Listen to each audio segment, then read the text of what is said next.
tarda. Hola, hola. ¿Se sent? No. No. Hola, hola. No funciona. Empezamos bien. Es la inteligencia artificial. Debe ser eso. Bueno, lo hacemos al estilo griego, ¿no? Como uno de un... Ara. No, doncs, escolta, molt bona tarda. Soc Joan Ramon Riera, el comissionat d'Educació de l'Ajuntament de Barcelona. Mira, ho posa aquí. I la veritat és que és un orgull i un honor presentar la quarta edició del cicle de debats en clau d'educació, que hem titulat l'educació davant de la postveritat, i en primer lloc correspon donar les gràcies a tots els organitzadors que han participat en l'organització d'aquests debats, el Consell Educatiu Municipal de Barcelona, el Consell de la FP, l'Associació Rosa Sensat i el MACBA. La veritat és que moltes vegades la voràgine del dia a dia ens fa difícil portar-nos cap a la reflexió i hem de fer una aturada expressa per poder reflexionar. I si qui t'ajuda a reflexionar doncs és el Pedro Olalla i la Milagros Pérez Oliva, doncs millor que millor. I si qui t'ajuda a reflexionar és el Joan Manuel del Pozo i la Marta Comas, doncs també millor. O el Marc Kochberg, i la Laura Aznar, doncs també millor que millor, que els veurem en les sessions futures. Mireu, per provocar una mica, i si em permeteu, per començar una mica el debat, hi ha una cita del José Antonio Marina que diu: hem de respectar de tots i totes el dret a expressar i a tenir la seva opinió, però en canvi no totes les opinions són respectables. I amb la tradicional, si em permeteu, amb la tradicional supèrbia que acompanya l'ésser humà, sempre tendim a pensar que allò que ens passa som els primers que ens passa, que ningú ha patit el que nosaltres hem patit, o que tot allò que ens passa és nou i no ha passat mai enlloc ni a ningú. I una d'aquestes coses que podem pensar com a noves és la postveritat. O dit d'una altra manera, més tècnica, la pluralització de la veritat o les veritats. I certament la paraula postveritat és una paraula nova, però compte, perquè el concepte no ho és.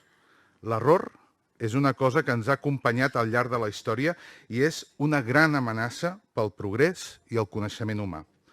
Aristòtil, ja que tenim el Pedro Olalla avui, Aristòtil, ja al segle IV abans de Crist, es va tirar a la piscina dient que el Sol girava al voltant de la Terra. Aristòtil era el pensador més gran que ha donat la humanitat i, en canvi, es va equivocar. I des d'aleshores caiem en la fal·làcia, el que en diuen la fal·làcia ad autoritam, de dir, com que ho va dir Aristòtil, doncs jo no li puc contradir perquè ho va dir Aristòtil. I la ciència, en comptes d'estudiar l'univers sense priorismes, es va dedicar a investigar com explicar l'univers sense contradir Aristòtil. I així neix tota l'astronomia ptolemeica i que va ser vigent ben bé fins que l'heroic i valent Copèrnic va pagar en presó el seu atreviment i fins i tot es va arribar a retractar. Més de 1.800 anys, diguem, creient-nos una errada només perquè la va dir qui la va dir. I ara no faré judicis de valor de què hagués passat amb el progrés humà si això no hagués succeït, i no toca ara fer ucronies, com tampoc toca jutjar Aristòtil, ja que la seva proposta, en el fons, segurament la qualificaríem millor que la mitologia anterior. Però entenguem tots plegats amb això el veritable sentit de la paraula veritat, de la importància del sentit crític, de trobar respostes, de no només trobar respostes, sinó de saber-se fer les preguntes adequades. I en això l'educació és clau, i en això l'educació hi té alguna cosa a veure. Hem d'ensenyar a estimar el coneixement, no només a transmetre el coneixement, sinó a estimar el coneixement, perquè els nanos desenvolupin sentit crític. Hem de fer prevenció davant dels nous i vells suports de difusió d'informació, es digui TikTok o es digui la revista Muy Interesante o Cuarto Milenio o Instagram. Hem de transmetre valors a través de les nostres actituds i del nostre compromís amb la raó empírica i el desenvolupament humà. I perquè, en definitiva, fer això és fer veritables ciutadans i ciutadanes lliures. I aquesta és, en darrera instància, jo crec, la darrera missió de l'educació. I ara, ja per continuar, jo ja us he provocat una mica, us deixo amb la Milagros i el Pedro. Moltes gràcies i que reflexionem molt. Bé, moltes gràcies. Benvinguts a aquesta primera sessió del cicle. És un cicle que promet molt perquè realment està tractant un tema que és nuclear en la nostra cultura i cada vegada té més incidència sobre les nostres vides. Com ens arriben els discursos i com nosaltres governem la informació i la veritat, d'alguna manera, no? Tots sabem que la mentida sempre ha format part de la lluita pel poder.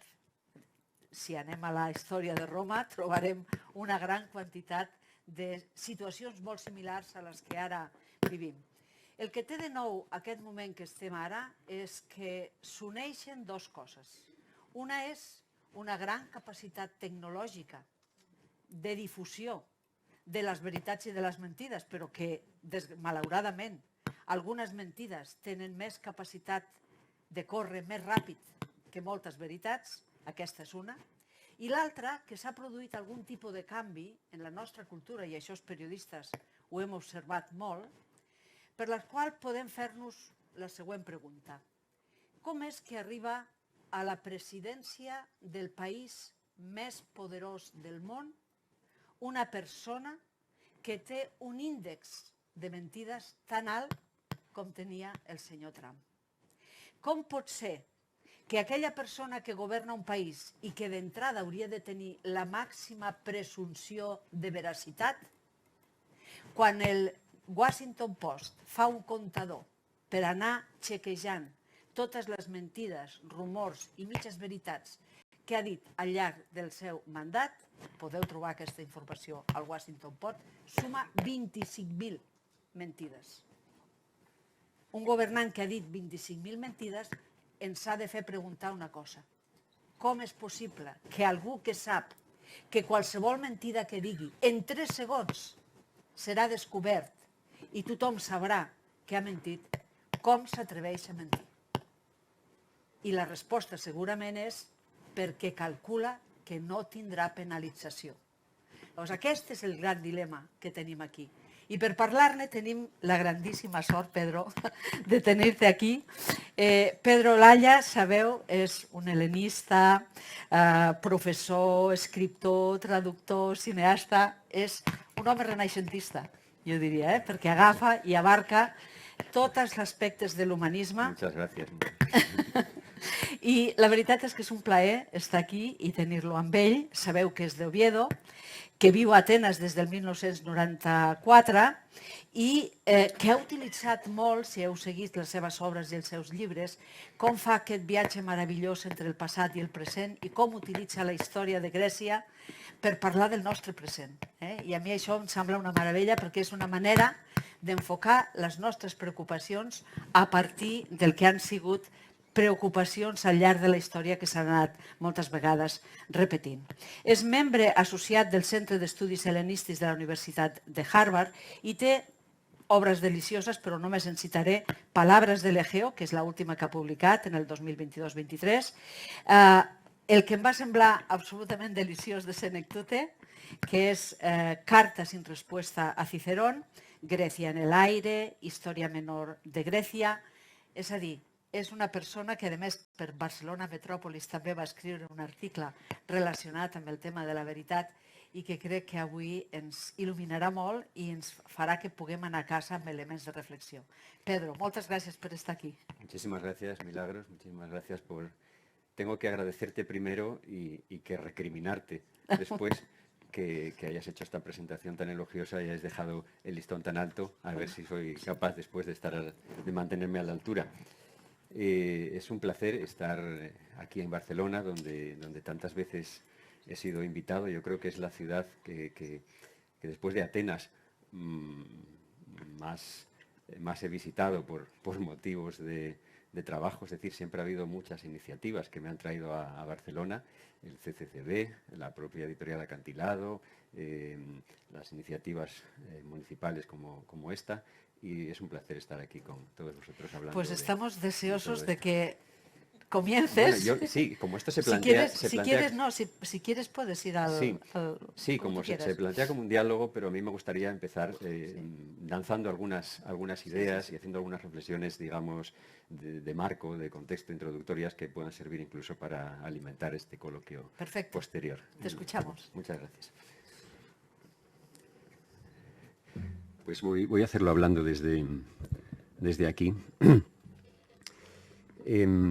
Hace unos meses, no sé si se realimenta el micrófono. ¿Se me oye bien? Ah, es que yo me oigo como con un pitido. ¿Apago aquí? ¿No? Sí, bueno, es que es un poco molesto.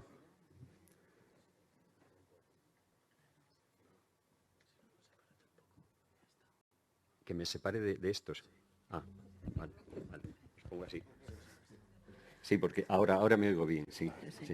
Es que era como tener tinnitus. Decía que hace unos meses en el marco de la estimulante Bienal de Pensamiento que organiza la ciudad de Barcelona, publiqué, como decía Milagros, unas reflexiones en la revista Metrópolis bajo el título La irrelevancia de la verdad.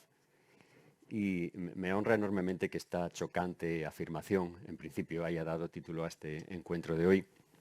Y me alegra profundamente poder compartir con ustedes, dialogando con nuestra magnífica anfitriona, algunas reflexiones sobre esta cuestión de la postergación de la verdad, que seguramente, como ustedes, considero de crucial relevancia para el presente y el futuro, y no solo por lo que atañe a la educación. En los últimos tiempos, quien haya tenido los ojos abiertos habrá podido ser testigo del alarmante crecimiento de una de las peores amenazas para la supervivencia de cualquier ordenamiento humano, digno de ser llamado civilización, y es la falta de interés por la verdad. Podría parecer una aseveración muy extrema, pero si acaso nos quedaba alguna duda, creo que el relato y la gestión de las últimas crisis, vamos a poner la palabra entre comillas, crisis financiera, migratoria, sanitaria, bélica, están dejando bien claro, ante la razón y ante la honradez, que más que la economía, la seguridad, la salud o la paz, lo que realmente peligra en nuestra civilización es la verdad.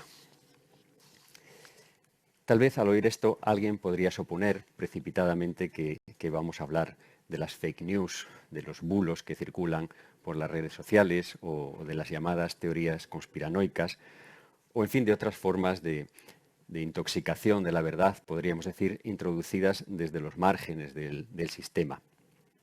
Pero no.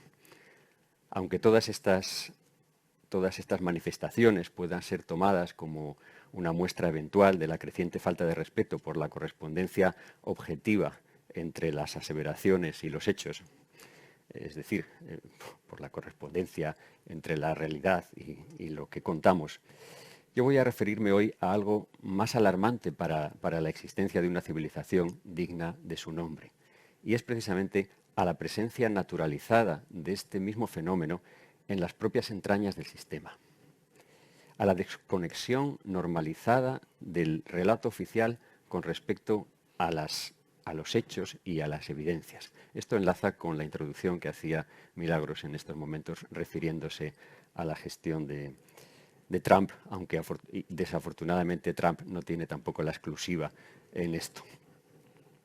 Voy a referirme, pues, a la falacia estructural que crece hoy día a día y que amenaza con seguir creciendo hasta usurpar por completo el territorio de la verdad. Voy a referirme a una constatación que, aunque no nos sorprenda demasiado, debería ser aterradora. Y es que para sostener la credibilidad del discurso oficial, la verdad también resulta irrelevante. No obstante, no seamos ingenuos. esto es algo que no es estrictamente nuevo. La historia ha demostrado muchas veces que el poder no le debe tanto al conocimiento y a la defensa de la verdad como a la posibilidad efectiva de configurar y de imponer un discurso. Y es precisamente por eso por lo que todos los sistemas, porque todos los sistemas de poder suelen hallarse asentados sobre discursos interesados y falaces, por lo que la búsqueda de la verdad ha sido siempre un acto subversivo. El poder en nuestro tiempo no es pues ninguna excepción a esta regla. Es, como lamentablemente cabría esperar, el producto de una versión acaso más sofisticada y más hipócrita, me gustaría subrayar esta palabra, de la ya aludida práctica ancestral de configurar e imponer el discurso con independencia de la verdad. Ejemplo de esa sofisticación es que incluso un término como posverdad, que es un término acuñado para denunciar de manera eufemística algunas falacias del relato oficial de la administración de Bush Senior, ha sido ya adoptado por el propio sistema para desacreditar el discurso de quienes eventualmente considera sus oponentes ideológicos. Es decir, ha sido naturalizado ya por el propio sistema.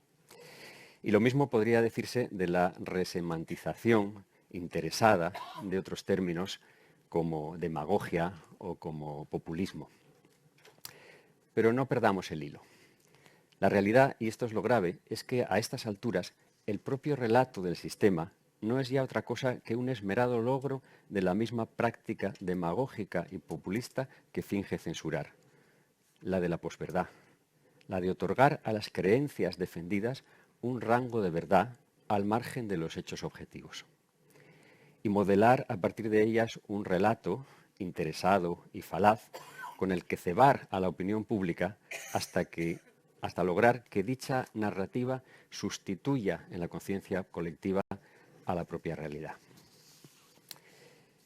Tan destructivo y tóxico, pues, aunque de peor tesitura moral, como un bulo malintencionado, una opinión insolvente en Twitter o una descontrolada selección de contenidos generada por un algoritmo, puede ser, por la parte oficial, el falseamiento de datos y el análisis tergiversado de estadísticas, las declaraciones contrarias a los hechos, el silenciamiento de lo que debería ser noticia, la demonización de personas o ideas políticas, la declaración de temas tabú, la imposición de líneas editoriales para la creación de un estado de opinión favorable permanente, o la designación de una agencia mediática al servicio del poder establecido para generar adhesión o aversión a determinadas personas, ideas o proyectos, al margen de cualquier análisis honesto y crítico, es decir, al margen de la verdad.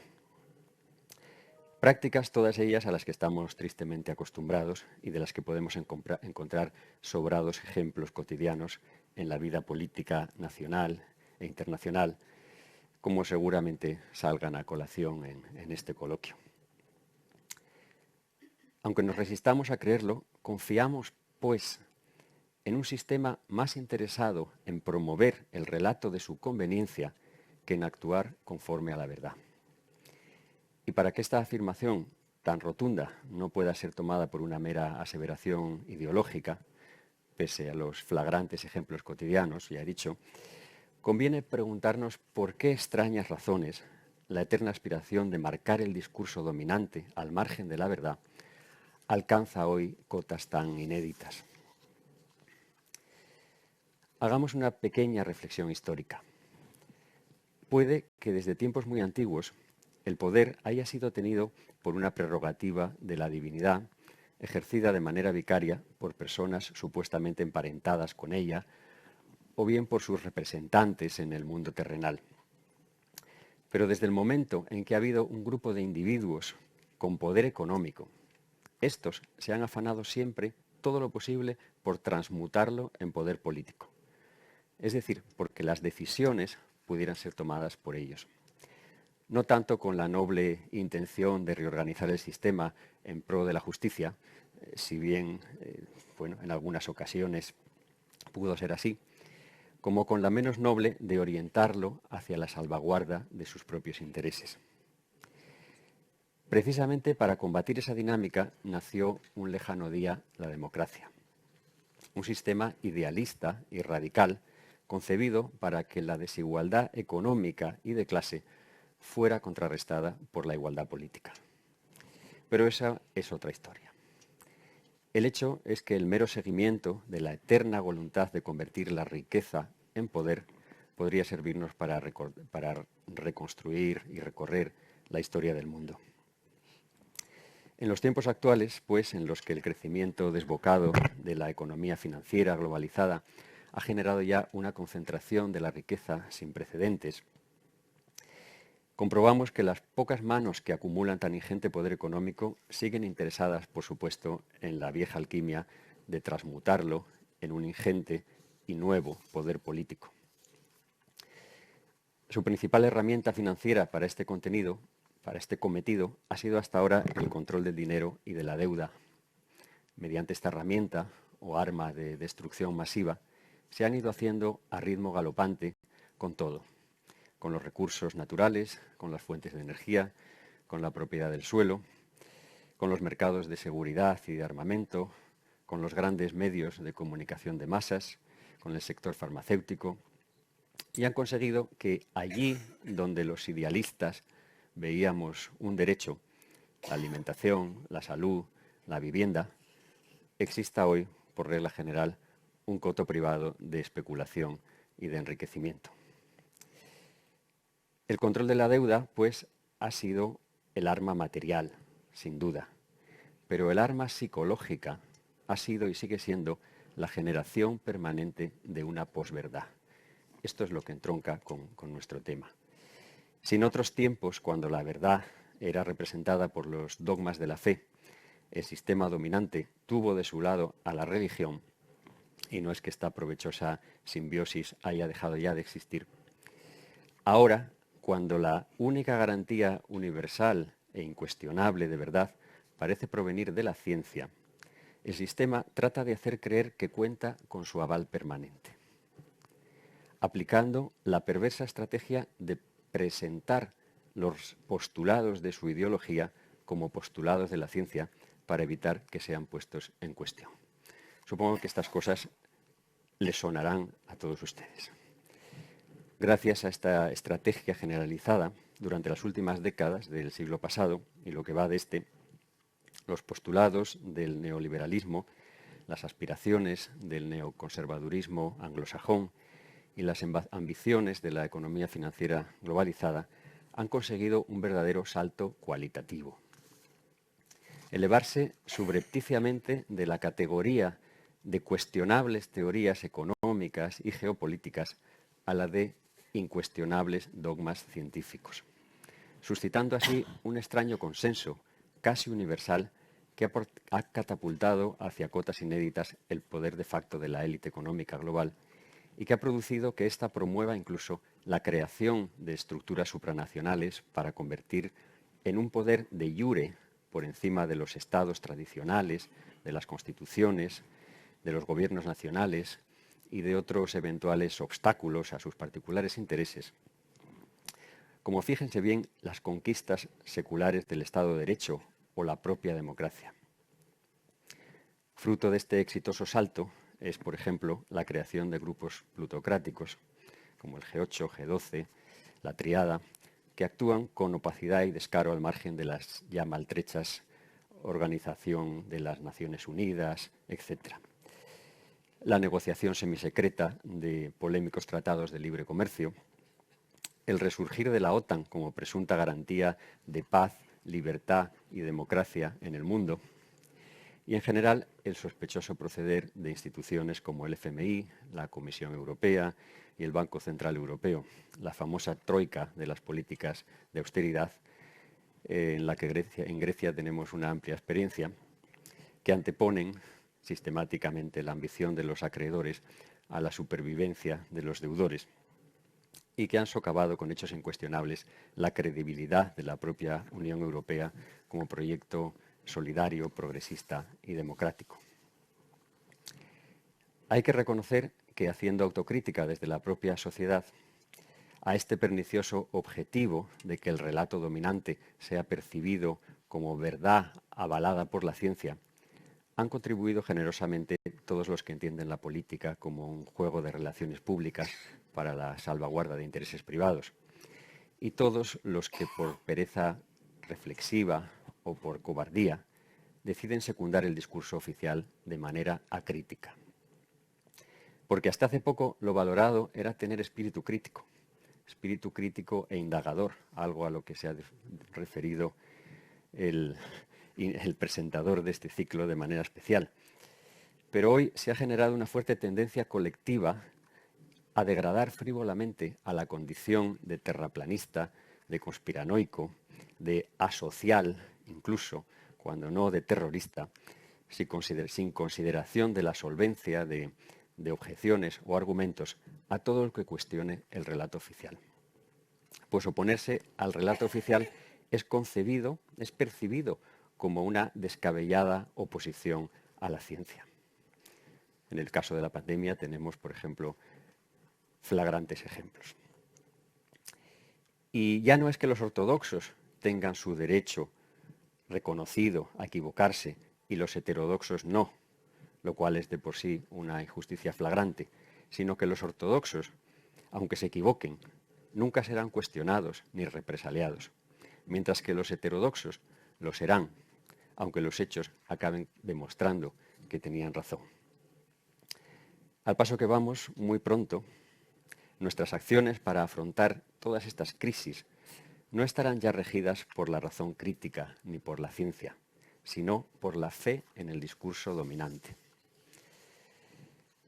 A mi entender, pues, el verdadero problema de nuestro tiempo es precisamente ese: haber consentido que con la connivencia interesada de las élites, con el pesebrismo intelectual y académico, la falta de rigor de la prensa y la credulidad pasiva de la sociedad en su conjunto, el desideratum neoliberal y neocom haya llegado a convertirse en un dogma incuestionable falsamente avalado por la ciencia y a conquistar demoledoramente no solo la política y la ética, sino el territorio mismo de la verdad. Este es para mí el verdadero problema: la sustitución de la verdad por un relato interesado. Lo demás, todo lo demás que vivimos, son en gran medida sus consecuencias. ¿Es realmente cierta esta afirmación tan alarmante? ¿Qué puede y qué debe hacer la educación ante este desafío? ¿Es parte del pasado o del futuro el humanismo? Sobre estas cuestiones, pues, y sobre otras que atañen a nuestra actitud ante esta sombría dinámica que gana cada día terreno a costa de nuestra libertad y de nuestra dignidad, quisiera que reflexionáramos en la grata ocasión de este encuentro sobre la educación en la era de la posverdad, en la que contamos para ello con la valiosa colaboración de una interlocutora excepcional, Milagros Pérez Oliva. Muchas gracias. Muchas gracias.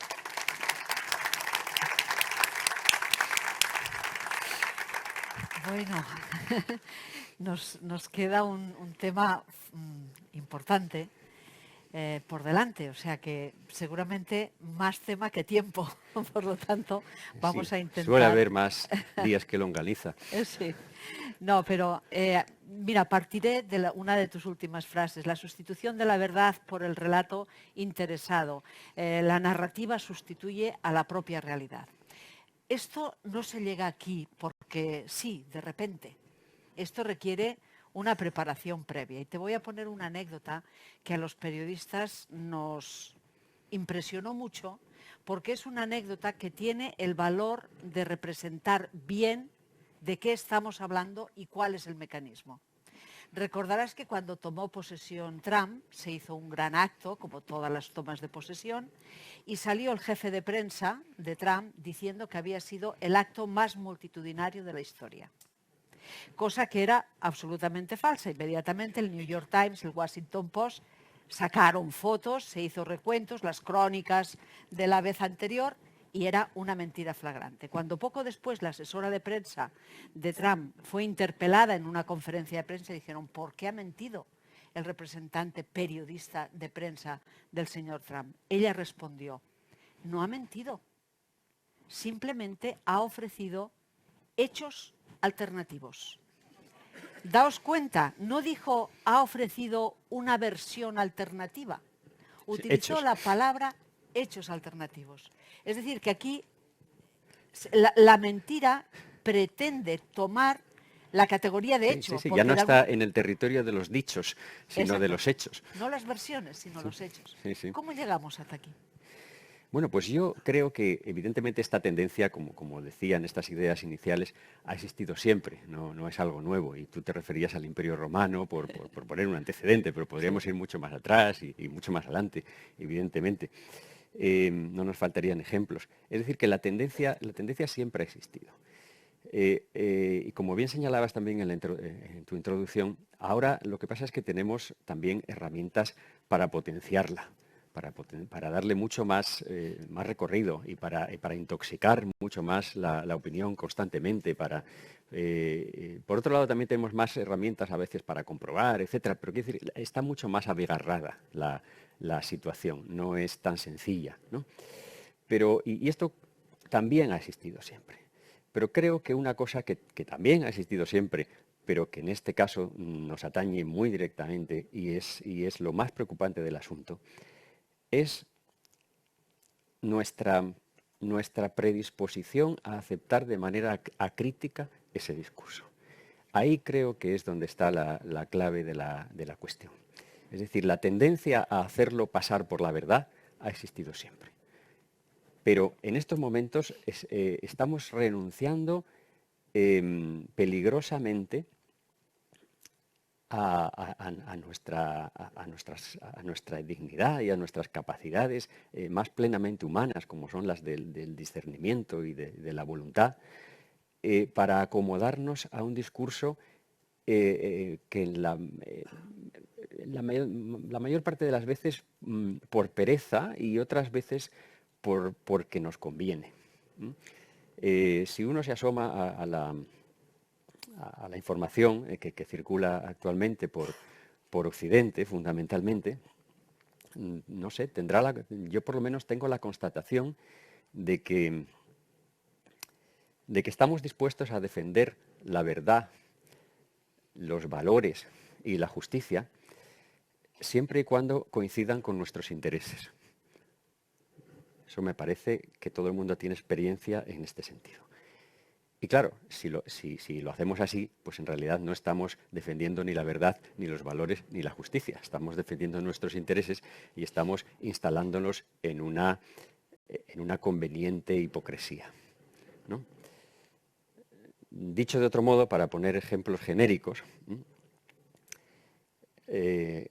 cuando se está a favor de la paz, se está a favor de la paz con todos. Cuando se está en contra de la guerra, se está en contra de la guerra con todos. Cuando se está contra las atrocidades, se está en contra de todas las atrocidades. O cuando se pretende perseguir a los que incumplen el derecho internacional o pisotean los derechos humanos, pues habría que perseguirlos a todos. Y cuando se es solidario con los que huyen de la guerra o del hambre, pues habría que ser solidarios con todos los que huyen de la guerra o del hambre.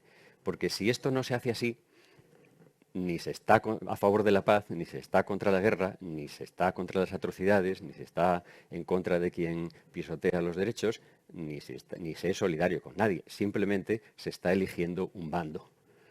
Y esta es la actitud que se percibe, o al menos la que yo percibo, escuchando las noticias, escuchando la voz de los medios mainstream y escuchando también, y con esto cierro la idea porque a esto quería referirme, escuchando también a la mayoría de mis conciudadanos.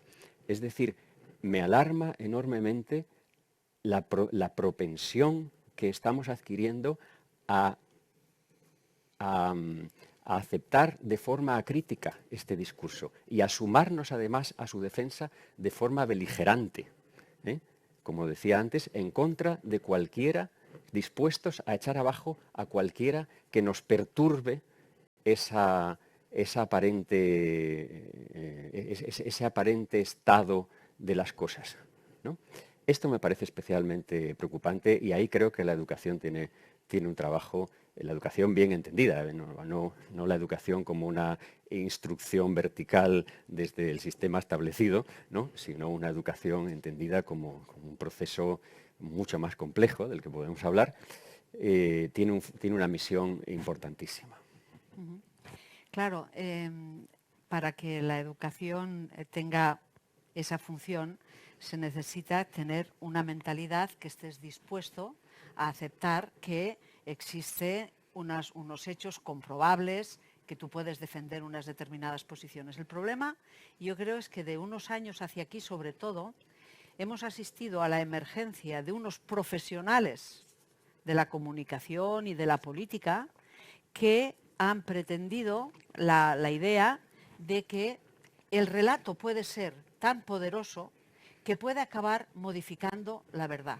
Y en parte ha sido así, es Sí. cierto, en parte han tenido razón. A base de construir un relato, primero, desnaturalizan, como tú decías, algunas palabras. Ahora aquí todo el mundo son nazi, ¿no? Unos dicen nazis a los otros y los otros responden que los nazis son los unos. Todo el mundo se dice nazi al otro. O negacionista. O negacionista. O todo el mundo da un golpe de Estado. Estamos dando golpes de Estado prácticamente cada día aquí en España, ¿vale?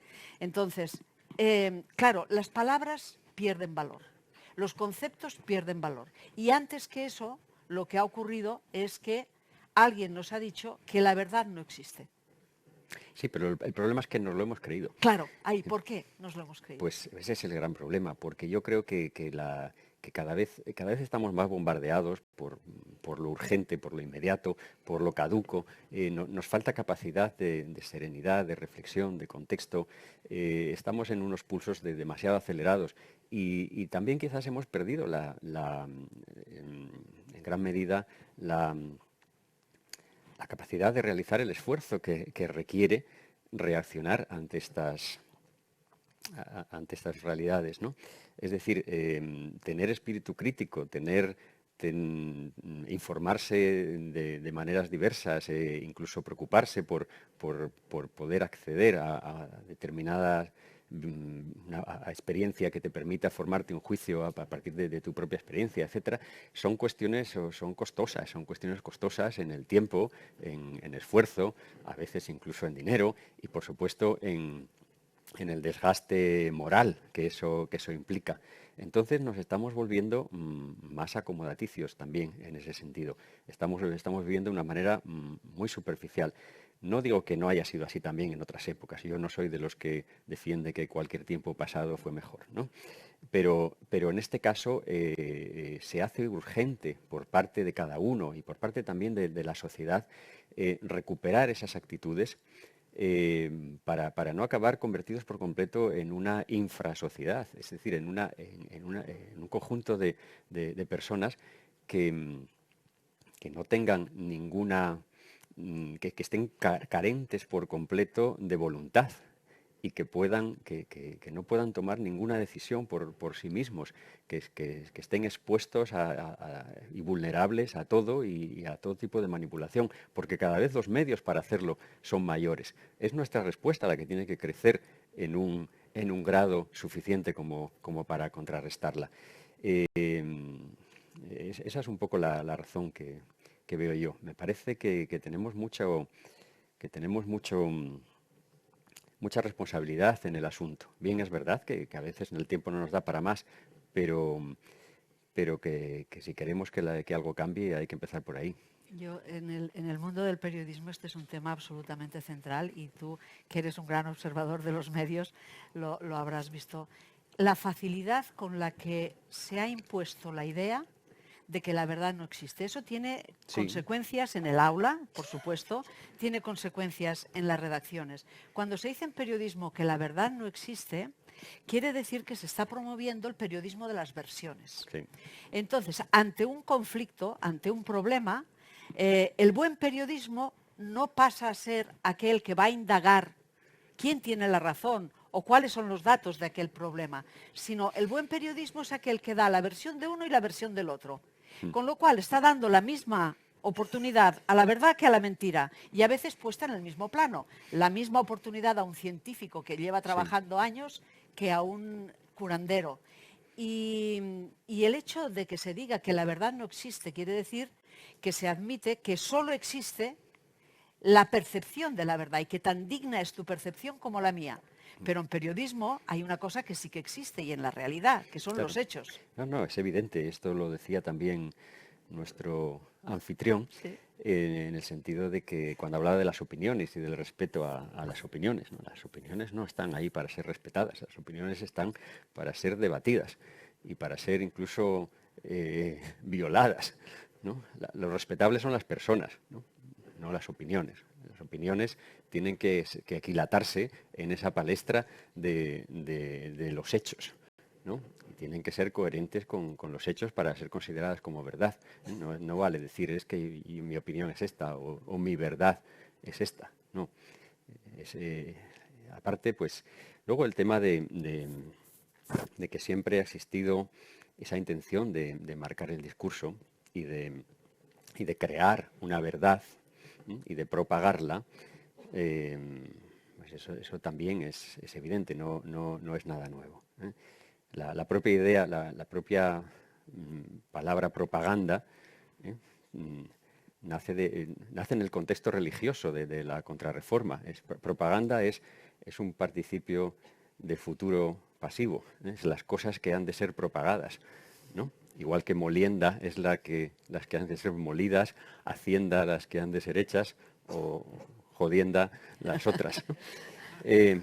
Entonces, esa idea nace de la propaganda fidei, ¿no? De la propaganda de la fe, en ese contexto de la contrarreforma.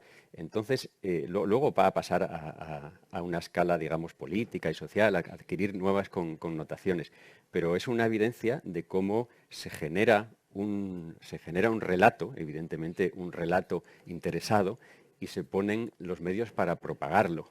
Y en el momento que eso se genera del lado, desde el ámbito de la religión, que era tenido en ese momento por lo más próximo a la verdad. Algo parecido está sucediendo ahora, como decía antes, desde el ámbito de la ciencia. Ahora la propaganda se genera avalada falsamente por la ciencia, O ¿no? estadísticas. O estadísticas, pues imagínate, la estadística, todo lo que avala y deja de avalar, ¿no? Y entonces tendemos a sentirnos inermes, igual que antes nos sentíamos inermes ante lo que venía dicho por la religión, ¿eh? Nos sentíamos incapaces de cuestionarlo o nos daba incluso, digo, hablando de la historia de la humanidad, no de nuestra vida personal, ¿no? Podías jugarte la vida, ¿eh? Incluso frente a tu propia conciencia, no ya frente a lo que te pudiera pasar. Pues ahora hay una especie de suerte análoga en cuanto te posicionas en contra de ese discurso, porque parece que te estás posicionando en contra de la ciencia y de la evidencia científica, ¿no? Entonces, esa apropiación de la disciplina que consideramos como más próxima a la verdad, que es la indagación científica, positivista, etcétera, etcétera, para avalar nuestras propias convicciones, en el fondo, o nuestras propias pretensiones, pues es lo que está causando el desastre. Ante eso tenemos que sacudirnos la pereza moral, la pereza intelectual y empezar a acercarnos a los hechos y empezar a acercarnos a las fuentes y a formarnos nuestros propios juicios. Pero para eso seguramente necesitamos algunos instrumentos, ¿no? Porque Claro que sí. no depende solo de una actitud. Yo recuerdo que cuando estudiaba periodismo hice un trabajo de semiótica sobre la publicidad. Y mi trabajo consistía en coger 7 u 8 anuncios de publicidad y descodificarlos semióticamente. Desde que hice ese trabajo, nunca más la publicidad ha tenido efecto en mí. Porque yo ya no veo el mensaje que me quieren enviar, veo la trampa. Veo la chica guapa encima del coche rojo y digo, mira, me venden una chica guapa con un coche rojo, ¿vale? Entonces, la descodificación del discurso, que sería una tarea que en las escuelas sería muy importante aprender a descodificar, seguramente sería una de las herramientas más importantes para que no haga mella en nosotros esa carcasa que nos llega mental, y que nos abduce. Y te quería proponer un ejercicio ahora. Vamos a hacer este ejercicio de descodificación, si te parece, con algunos temas recientes que han sido objeto de discurso, de mentira y de tergiversación, ¿no? Por ejemplo, la crisis migratoria. ¿Cuánta mentira se ha dicho sobre la crisis migratoria? ¿Cuánto miedo se ha generado sobre la crisis migratoria? ¿Cómo ves el discurso? Sí, bueno, ¿Cómo lo descodificaríamos? Bueno, decodificarlo, así tendríamos que tener al menos los titulares de todo lo que se ha dicho para ir punto por punto. Pero me parece uno de los aspectos en los que queda en evidencia todo lo que estamos diciendo, cómo se ha tratado de una manera hipócrita, hipócrita en el sentido de que siempre es un doble rasero frente a eso, ¿no? Entonces, yo, por ejemplo, en ese sentido, que he tenido una experiencia bastante directa de esto. Por ejemplo, ya sabéis que durante los años, a raíz de toda la guerra de Siria, la mayor parte de los migrantes que entraron en Europa desde el año 2014 hasta antes de ayer, por así decirlo, pues entraban a través de Grecia, ¿no? Y Grecia se convirtió en un depósito de seres humanos, además, por no tener fronteras terrestres con el resto de la Unión Europea, pues se quedaban embolsados allí y en este sentido pues fue un campo donde se podían ver muy bien cómo se estaba gestionando todo esto. Yo estuve en bastantes campos de refugiados, en Lesbos, en Quíos, en Idomeni, que es la frontera con la antigua, con la República de Macedonia del Norte, ¿no? Allí en aquel momento había, era enero del 2015, creo, había un frío tremendo y había más de 10.000 personas cada día que llegaban más y se iban pasando con cuentagotas la frontera, porque todavía estaba abierta la frontera. Viviendo en el barro, entre plásticos, o sea, ni siquiera con tiendas de campaña. Era una situación dantesca. Estuve ahí con periodistas que habían estado cuando el tsunami del sureste asiático y que decían que aquello pues no era más aterrador todavía, ¿no? Entonces, ahí ¿qué estábamos viendo? Además, acababan de montar una enorme alambrada de concertinas que las monta una empresa de Málaga que tiene el dudoso honor de tener la exclusiva para Europa en este sentido, Eurofencing creo que se llama. Pues estaba montando kilómetros de alambrada de este sitio que era aterrador verlo. Y todavía en ese momento pasaban con cuentagotas. Poco después la Unión Europea decidió ya cerrar esas fronteras, ¿no? Cerrar esas fronteras. Y era el momento en el que se estaba dando miles de millones de euros, 3.000 millones en concreto se le dieron a Marruecos en aquel momento y se le dieron más de 6.000 a Turquía, para externalizar ese conflicto, para que ese conflicto no se produjera en las fronteras de la Unión Europea, sino en las fronteras del otro lado de los países, digamos, del cinturón de seguridad, ¿no? Esa era la política de entonces, esa era la política de ese momento, y decían que Europa estaba desbordada, Europa estaba desbordada. Se establecieron los cupos, no sé si recordáis que en aquel momento, en el gobierno de Rajoy, creo, a España le correspondía la irrisoria cantidad como de 1.500 refugiados o algo así, y que ni siquiera se cumplieron. En aquellos momentos la ratio en España, creo que era en Europa, era un refugiado por cada 800 habitantes, ¿no? Sin embargo, en los países limítrofes de Siria, en Jordania, por ejemplo, en el Líbano es uno de cada cuatro. Y la pobre Etiopía, un poco más abajo, era la que en la ratio de renta por cápita por habitante frente a las ayudas a los refugiados, el país que más alta ratio tenía del mundo. Y Europa se declara desbordada. Poco antes, cuando la crisis de Libia, se propone cerrar el espacio Schengen. ¿Recordáis, no? Todo eso. Sí. Y luego resulta que viene la guerra de Ucrania y todo son puertas abiertas a los refugiados. Desde Asturias, mi pueblo, salían autobuses fletados para traer a los refugiados que huían de la guerra, ¿no?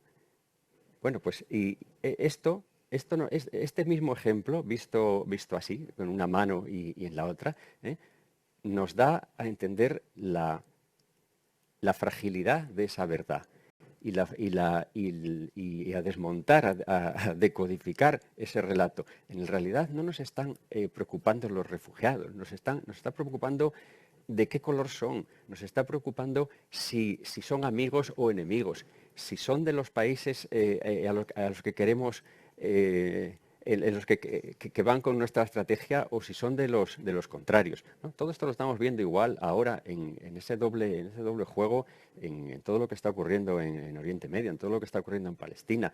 ¿Cuándo se habla de genocidio? ¿Cuándo no se habla de genocidio? ¿Cuándo se puede sacar la bandera? Fíjate, nada más que empezó hace 2 meses y pico todo el conflicto entre Israel y Palestina. En Inglaterra se prohibió exhibir banderas palestinas, creo que lo recuerdas, ¿no? Porque se consideraba un acto de,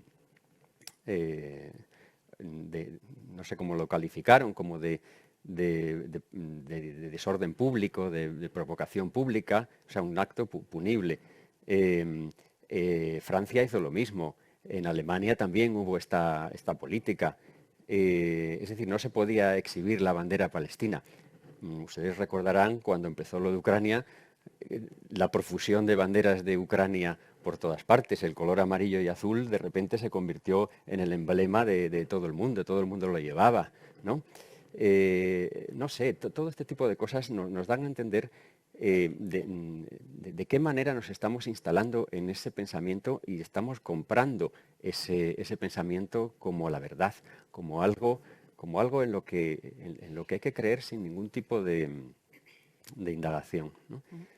En el discurso sobre la inmigración hay una imagen que predomina mucho, que es la de la idea de la invasión, ¿no?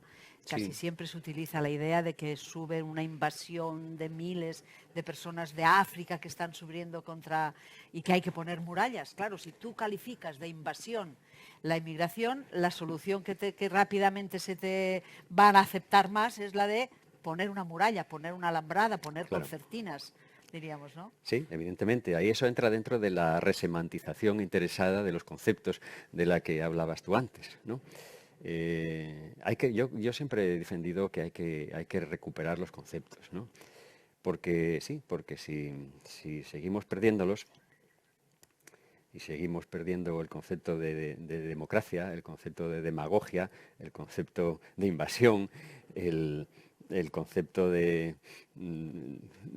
todos, de educación, pues al final no será difícil que nos impongan el fascismo, y lo hagan además utilizando la democracia, ¿no? como concepto, ¿no? Ya vemos que la cantidad de guerras que se promueven para imponer la democracia o para favorecer la democracia, ¿no?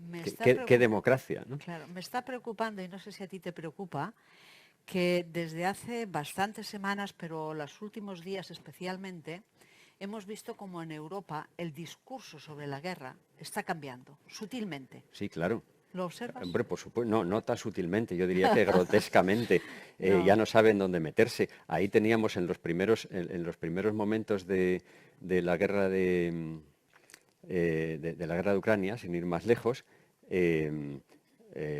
Borrell era un general de la OTAN, ¿no? En vez de ser el jefe de la diplomacia europea, era realmente un general de la OTAN en sus apariciones y en su discurso. Ahora está recogiendo caña muchísimo, porque ahora ya los americanos están pensando en irse de allí, en dejarle el paquete a Europa, y Europa no sabe muy bien qué hacer con esa patata caliente, ¿no?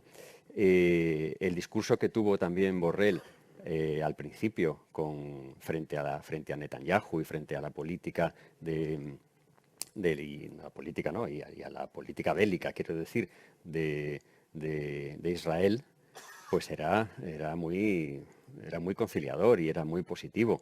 Ahora, hace poco, no se cortó en nada en volver a decir públicamente, a repetir públicamente aquello que ya había declarado públicamente el propio Netanyahu en el año 2019, de que la financiación de Hamás por parte de Israel era parte de la estrategia de Israel para impedir que hubiese nunca un Estado palestino, y que lo estaban haciendo y que venían haciéndolo desde hace mucho tiempo. Es decir, reconoció la financiación de Hamás por parte del Estado de Israel y Borrell se lo volvió a decir públicamente hace poco. Esto enlaza, pues igual que cuando en la época de los 70, la CIA y los servicios secretos británicos, israelíes, pakistaníes, etcétera, crearon Al-Qaeda, ¿no? Cuando los mujahidines y la Operación Ciclón, etcétera, etcétera, eso después Bin Laden era el enemigo público número uno, pero antes había tenido sus fotos con había tenido sus fotos con Bush y habían sido formados por agentes americanos y, en fin, ellos mismos lo crean y después lo demonizan.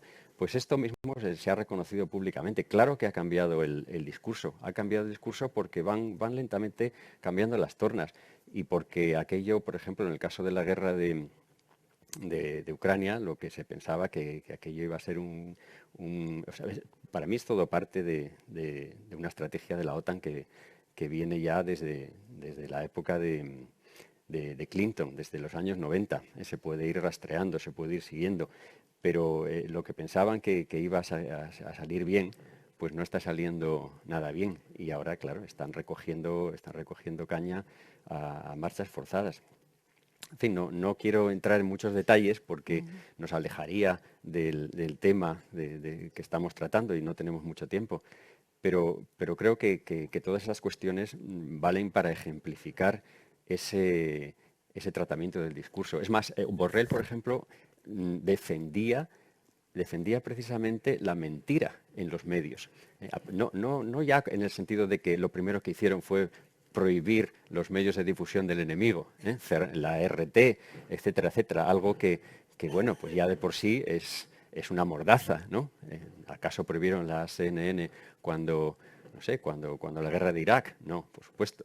Pero en este caso, lo primero, por prohibir la voz del enemigo. No nos interesa saber la versión del enemigo. Defendía concretamente incluso más prohibiciones en la prensa como parte de la estrategia de un estado de guerra.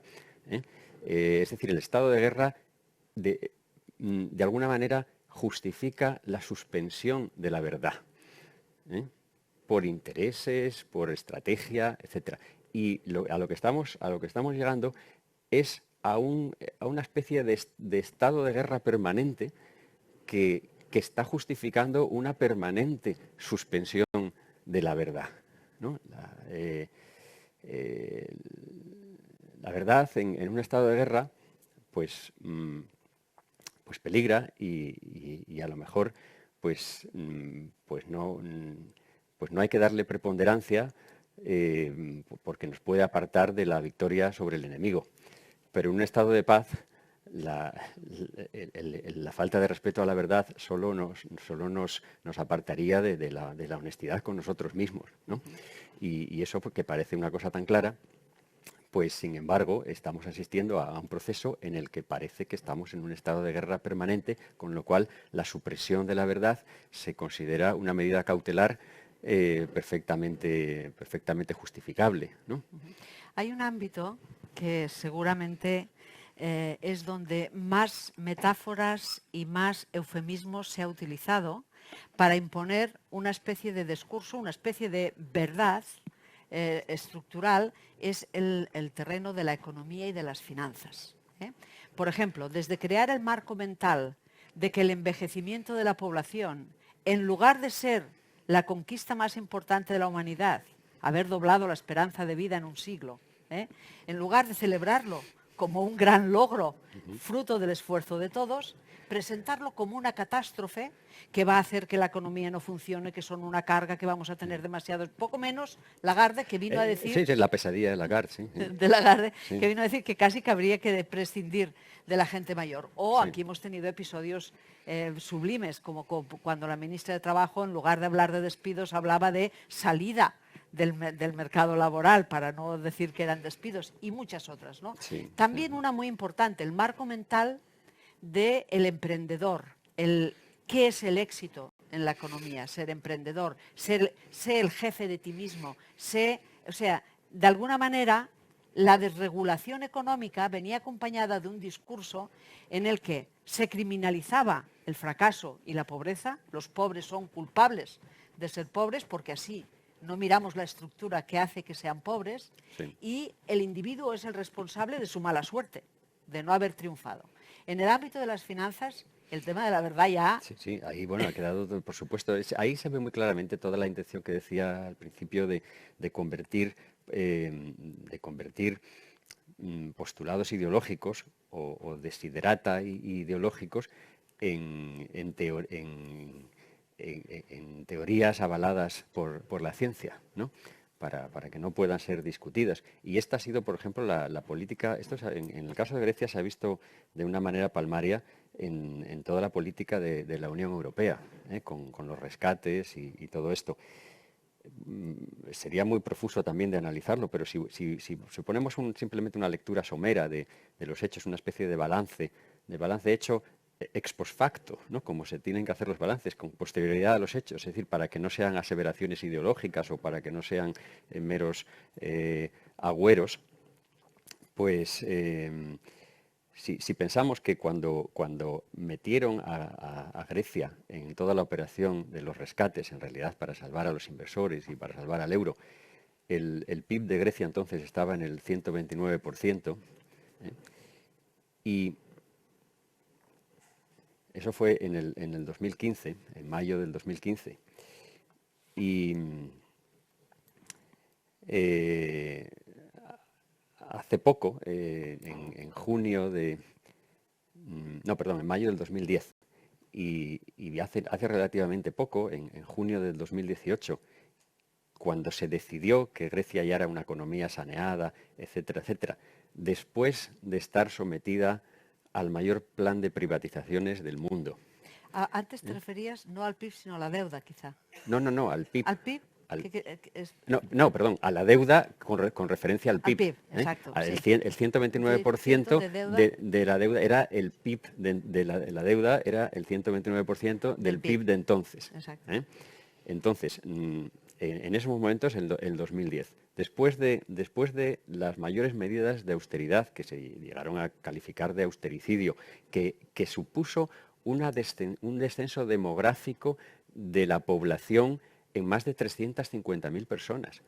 Eso es un genocidio a raíz de los efectos de esas medidas. Es decir, es como si hubiera desaparecido del mapa una ciudad de 350.000 habitantes y pasa desapercibido.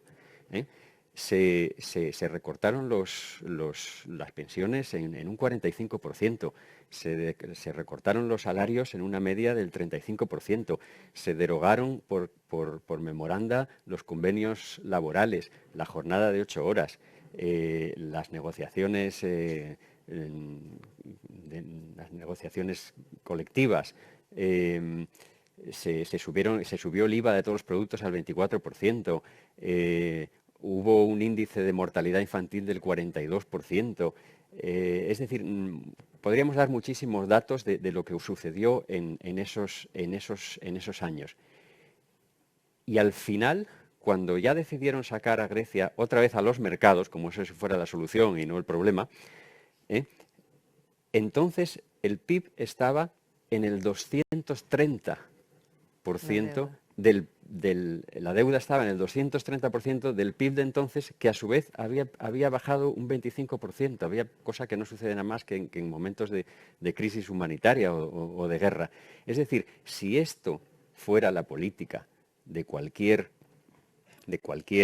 gobierno, de cualquier coalición, de cualquier Estado, habría caído ya en el más absoluto de los descréditos y no la podría mantener ante nada. Sin embargo, como era la política de los memoranda de la Unión Europea, se llevaba estrictamente a rajatabla y se ha llevado estrictamente a rajatabla con resultados onerosos, con resultados que no se pueden que no se pueden justificar de ninguna forma, que el propio Schäuble llegó ya después de retirado con su silla de ruedas a pedir disculpas, etcétera, etcétera, pero de restituir nada, ¿eh? Y sin embargo, eso se consideraba lo cierto, lo verdadero y lo avalado por la ciencia de la economía.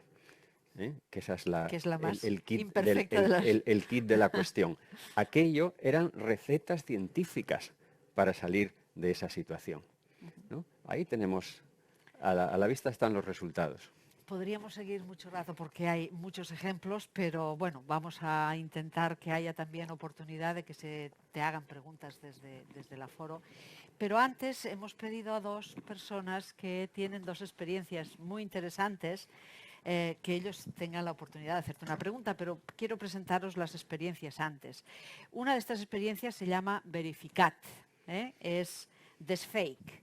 Es una entidad, una asociación sin ánimo de lucro, que tiene el objetivo de luchar contra la desinformación y la manipulación en Internet. Piensan que una sociedad informada y bien informada es más crítica y por lo tanto puede defenderse mejor, ¿no? Hacen fact-checking, verificación de datos, aplican esta verificación tanto a los discursos públicos como a todo lo que circula a través de las redes. Están especializados en fiscalizar, en este caso, la política de Cataluña, el discurso del odio, sobre todo, que es muy prevalente últimamente, y también la desinformación científica, porque tiene consecuencias muchas veces nefastas para la gente que se siente engañada. También hacen periodismo de datos y hacen investigación básicamente centrada en la transparencia. Bueno, Alba Tubella va a hacer una pregunta sobre este tema. Gracias por la presentación, Milagros. Yo quería un poco volver bueno, hemos estado como poniendo en duda, ¿no? Todo el discurso oficial, esta verdad como oficial y predominante, pero quería volver al concepto de negacionismo que usted ha citado unas cuantas veces, ¿no?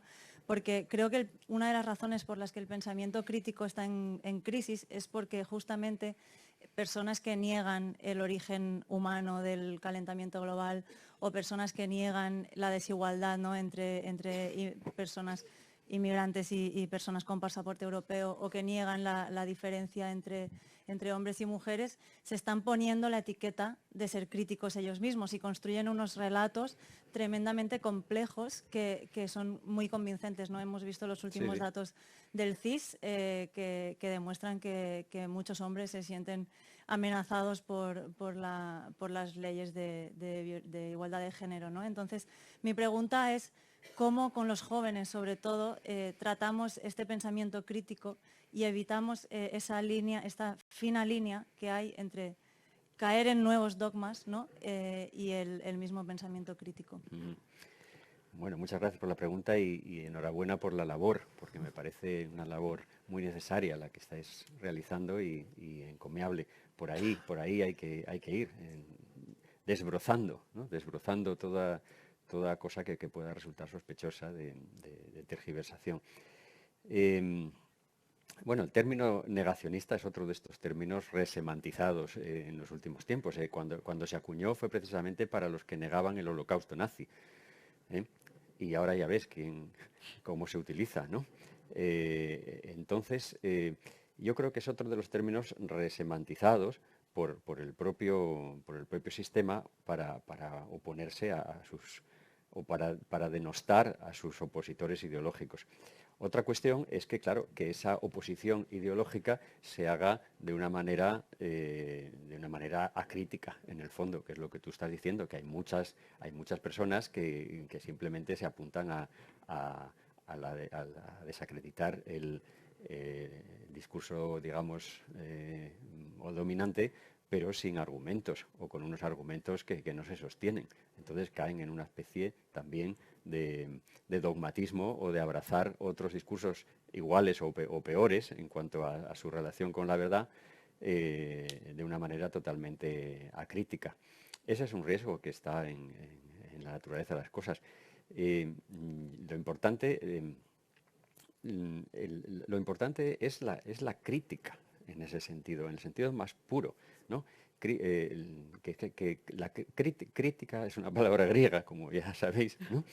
que viene del verbo crino, que significa interrogar, significa preguntar, replantearse. Es decir, que lo propio es que nuestro espíritu, nuestras convicciones, nuestros valores incluso, estén siempre en estado crítico, estén siempre en estado de reconsideración, y estén en una aquilatación constante frente a la realidad, en un intento de aproximarlos cada vez más a la realidad. Esto es lo que no se puede perder. No se puede levantar la bandera de la crítica simplemente para abrazar nuevos dogmas, porque entonces estamos haciendo precisamente lo contrario. Tampoco se puede llamar negacionista a todo el que cuestione un discurso establecido, sino que hay que ser realmente críticos en ese sentido de estar abiertos a la reconsideración y al saber que las verdades o los valores no existen previamente en una especie de esfera supralunar y en algún momento bajan a la Tierra, sino que tienen que aquilatarse desde abajo y tienen que ser puestos en cuestión de manera permanente. Eso es lo realmente sano, a mi modo de ver. Claro, pero el problema es que seguramente es más confortable y más cómodo ser seguidor de un dogma que ser crítico con la realidad y con los dogmas. Porque Claro. ser crítico requiere primero una formación, requiere una actitud, requiere diríamos, una predisposición, un estado de ánimo importante, ¿no? Y eso entronca con la siguiente experiencia, que és el grup IREF, és el Grupo d'Innovació i Recerca per l'Ensenyament de la Filosofia, es diu Filosofia 310. És molt interessant, 318, és molt interessant perquè aquest grup el que fa és que també és una entitat sense ànim de lucre i té com a objectiu la difusió, la formació i la creació de material per discutir a les escoles, per ensenyar a ser crític, per ensenyar a pensar, d'alguna manera, diríem, no? És un projecte de currículum ampli i sistemàtic per entrenar en les habilitats del pensament dels estudiants. Això és importantíssim, trobo, partint, a més, de la filosofia com a disciplina. Llavors, la seva directora, la Glòria Arbonès, fa una pregunta ara. Moltes gràcies, i moltes gràcies per convidar-me, per convidar-nos a participar. Un luxe, realment. Doncs sí, la nostra feina és aquesta, treballar amb el professorat, no?, per formar-los perquè a través de la filosofia i del diàleg aprenguin els nens i les nenes des dels 3 anys a pensar. Llavors, sentint tot el que dèieu, jo pensava, mi pregunta es concretamente respecto de la formación del profesorado, ¿no? Porque el profesorado también, o sea, todas las personas, seguramente las que están aquí, son personas que les ha convocado el tema y están preocupadas por ello y seguramente en su práctica diaria tienen ese interés. Pero en general puede que no, y que los mismos profesores seamos víctimas de esta situación, ¿no? Entonces, antes Milagros hablaba de las herramientas, ¿qué herramientas podemos tener?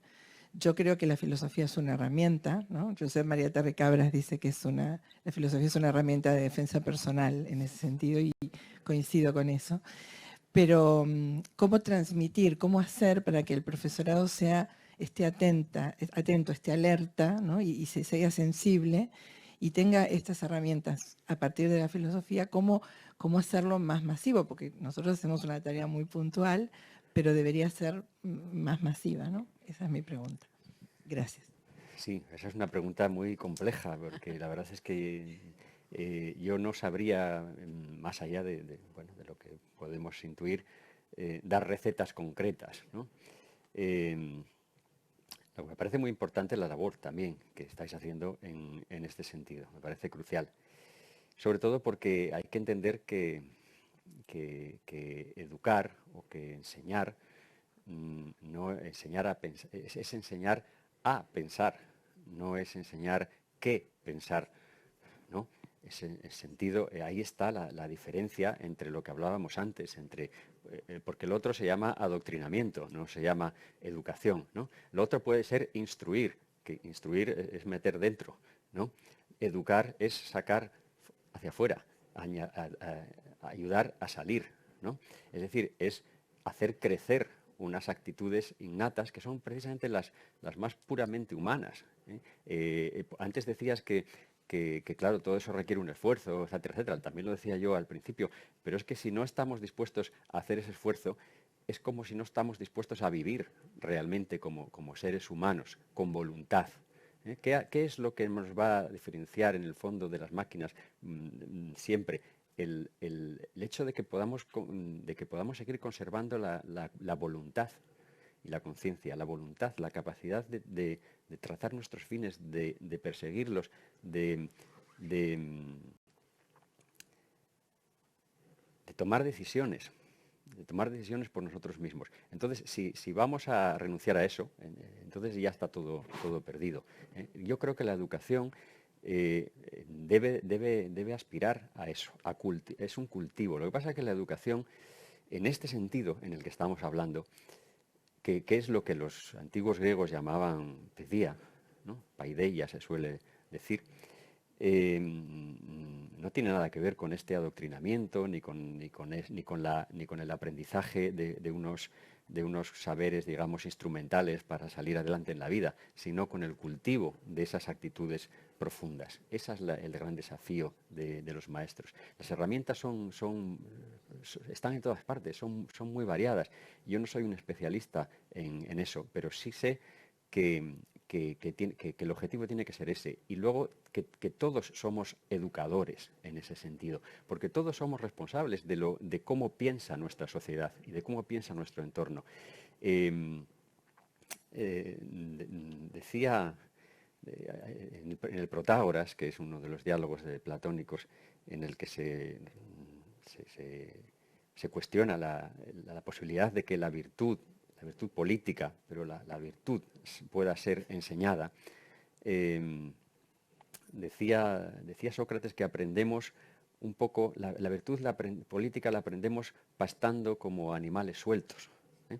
Es decir, igual que aprendemos hablar el griego, no sabemos quién es el maestro que nos ha enseñado a hablar el griego, hemos aprendido espontáneamente oyendo a los demás, ¿no? Entonces, la educación tiene mucho de ese proceso de ósmosis.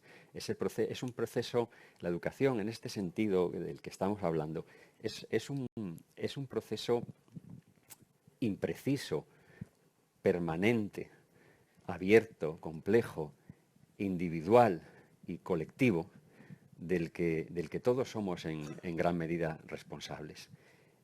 No es algo que deba recaer solamente sobre la enseñanza pública organizada. Es un proceso mucho más complejo en el que participamos los padres, en el que participan los periodistas, en el que participan los publicistas, los banqueros, las figuras públicas, las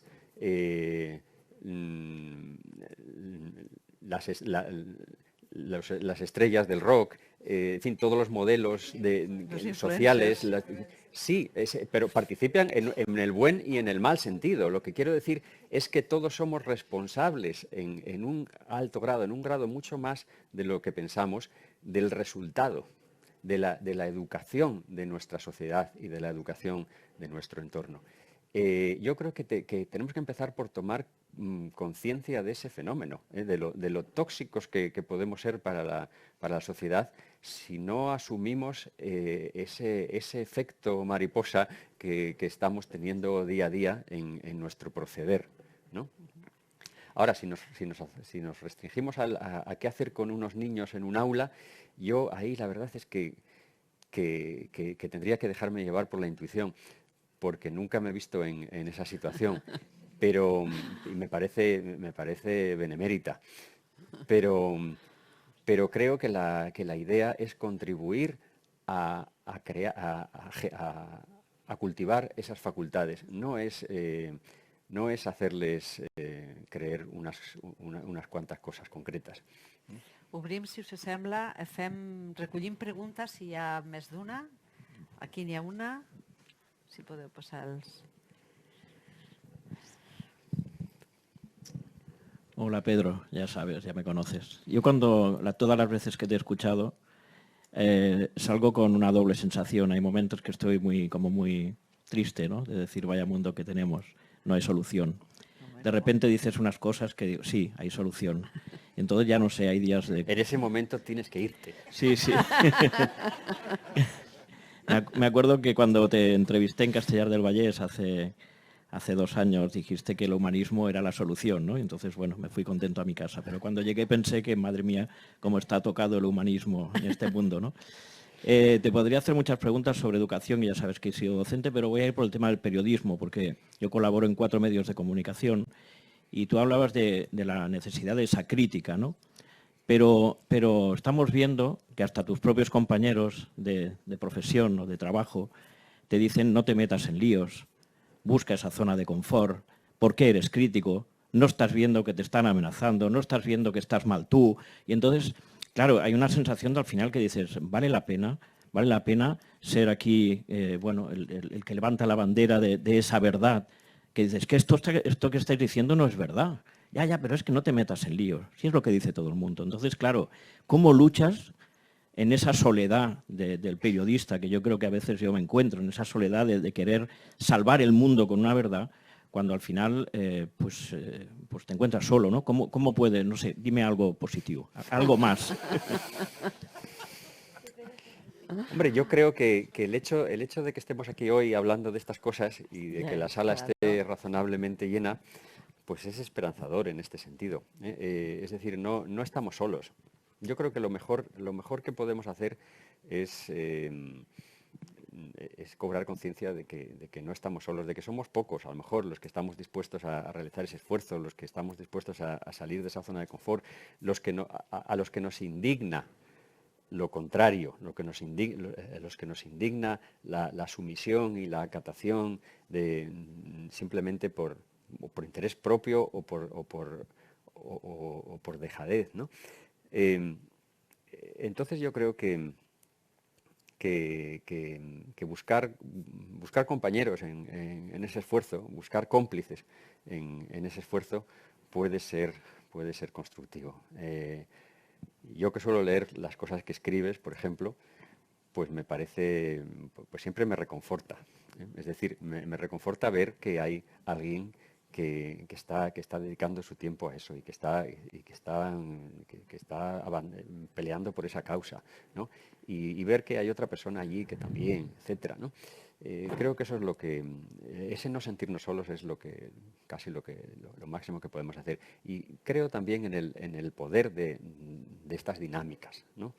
El poder de generar estas dinámicas, porque cuando uno ha entrado en esas dinámicas por convencimiento propio, por convencimiento profundo, no porque se lo señalen o sino porque realmente porque lo que en griego se llama pizó, ¿no? Que es la diosa de la convicción, un cambio que se ha obrado desde dentro, ya no le abandona nunca.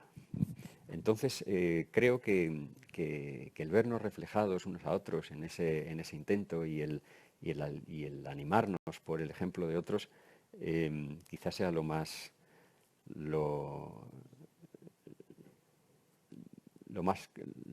mejor ayuda que podamos tener.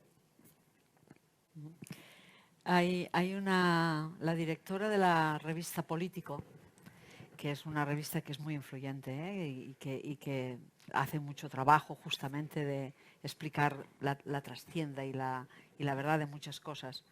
Decía que vivimos una paradoja, porque no está solo. La verdad es que ella decía, la paradoja es que nunca habíamos tenido tanta y tan buena información. Se hace muy buena información, mucho más completa, contrastada. Hay muchísima información.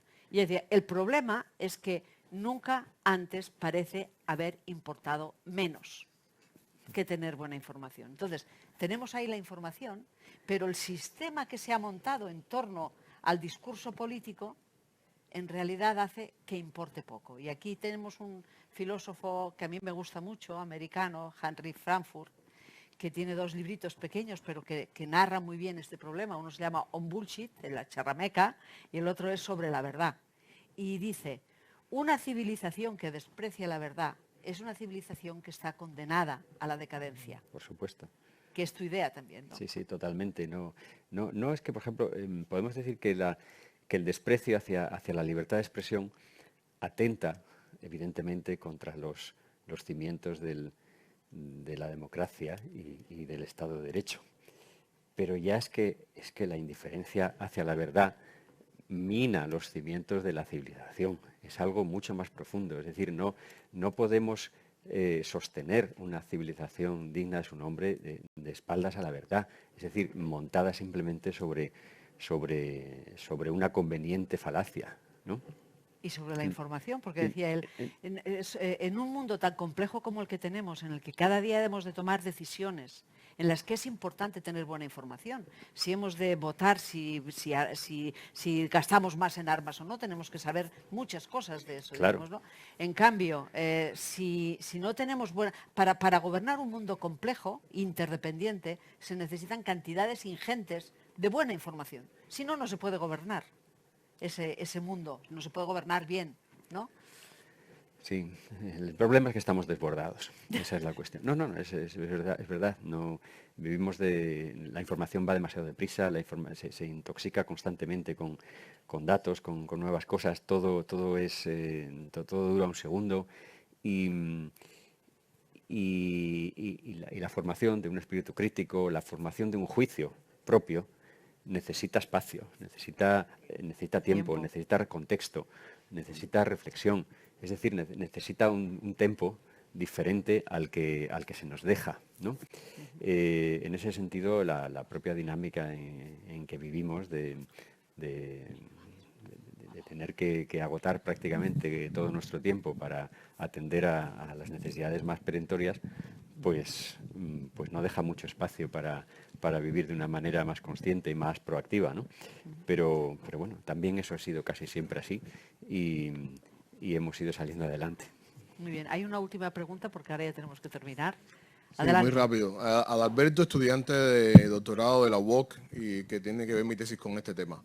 En primer lugar, tiene que ver con que decía el profesor que estamos desbordados. O sea, hay que entender que todo esto pasa por un aumento desbordado de la tecnología. Hay más de 5.000 millones de usuarios diarios de Internet, que además tienen teléfonos, de los que se venden 6 millones de teléfonos smartphone todos los días en el mundo. O sea, hay personas que no tienen agua corriente, que van a morir de alguna enfermedad previsible por un antibiótico, que se conectan todos los días a revisar su red y a generar, por ejemplo, se generan cada minuto se publican 500 horas en YouTube. O sea, ese nivel de información al cual tenemos acceso realmente crea un nivel de incertidumbre y un nivel de burnout, como se dice, donde le es complejo decidir a la persona en qué creer. Y ahí también, bueno, muerde el tema de la posverdad, de la fake news, de cómo el neoliberalismo ha llegado también a estas plataformas digitales. O sea, dentro de las plataformas, dentro de los videos que más monetizan en YouTube, están las teorías, los videos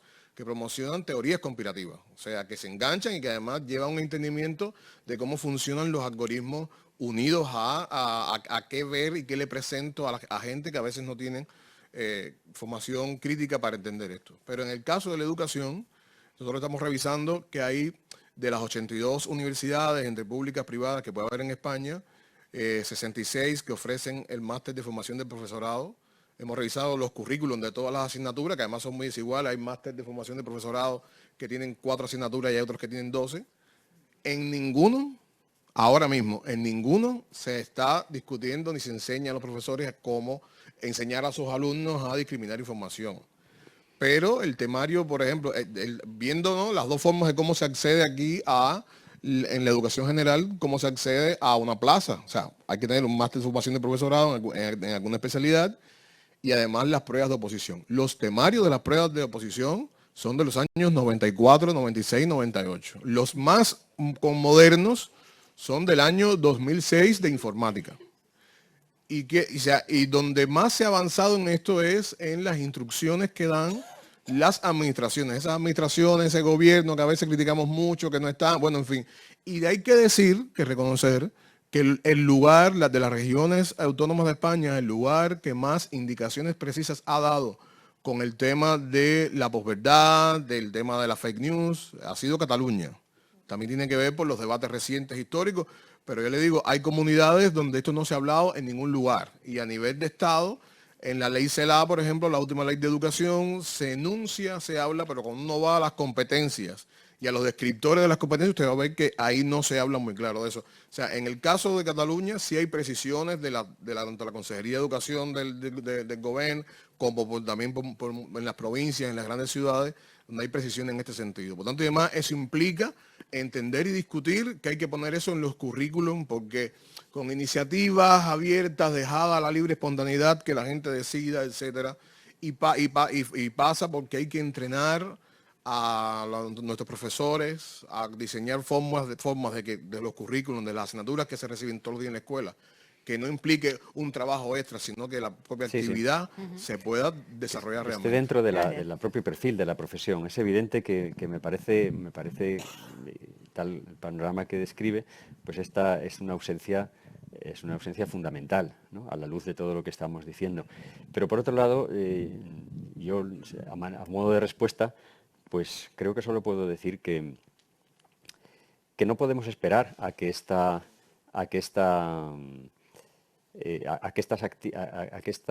perfil, a que esta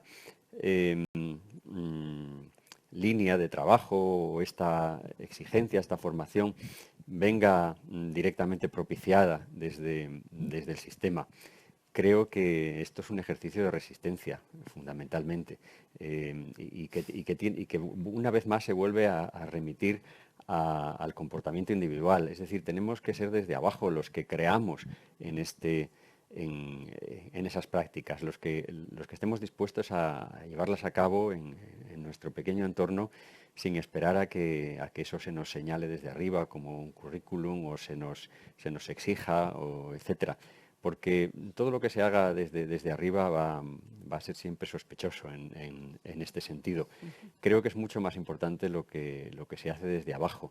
Evidentemente, ojalá, como suele pasar con todas las conquistas sociales y éticas y políticas y de todo tipo, las cosas que en un momento dado se empezaron a gestar desde abajo llegan en otro momento a ser introducidas en el pensamiento dominante y a ser incluso propiciadas por las políticas desde arriba, ¿no? Pero en un primer momento han tenido que ser reivindicadas y peleadas desde abajo. Así que no me extraña la situación y ante eso solo puedo decir que es necesaria la resistencia de base. Bueno, pues creo que es un buen final para esta reflexión. Espero que nos vayamos todos a casa con herramientas mentales y de actitud y de posibilidades. Muchas gracias, Pedro, por habernos transmitido todo lo que llevas trabajando en todos estos temas. Muchas gracias.